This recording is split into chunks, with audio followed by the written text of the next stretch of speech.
Науката за летањето се нарекува аеродинамика.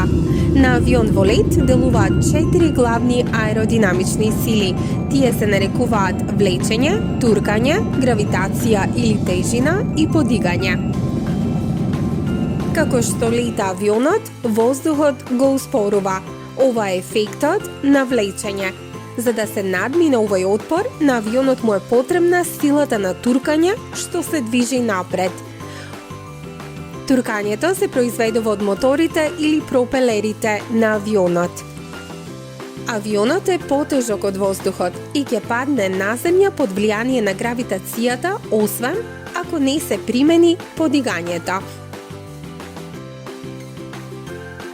Крилата на авионот се способни да го направат потребното подигање благодарение на нивната форма. Горната површина е закривена, додека долната е рамна. За да се помине покрај закривената површина, воздухот што тече над крилото мора да оди подалеку, а со тоа и побрзо од воздухот што тече под него. Воздухот што поминува над крилото мора да оди подалеку, а со тоа и побрзо од воздухот што поминува под него. Ова создава разлика во воздушниот притисок помеѓу горните и долните површини, додека авионот се движи напред.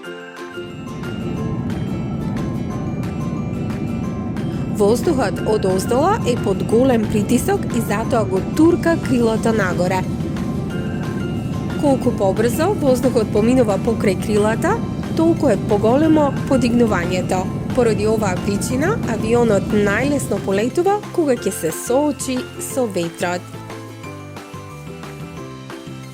Пилотите користат клапи и летви за да ја променат количината на подигање. Спуштањето на клапите ја зголемува закривената површина на крилото, што обезбедува поголемо подигање за полетување.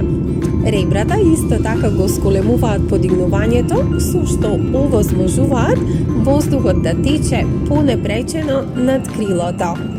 Подигнувањето на клапите го намалува подигнувањето, со што се забавува авионот за слетување.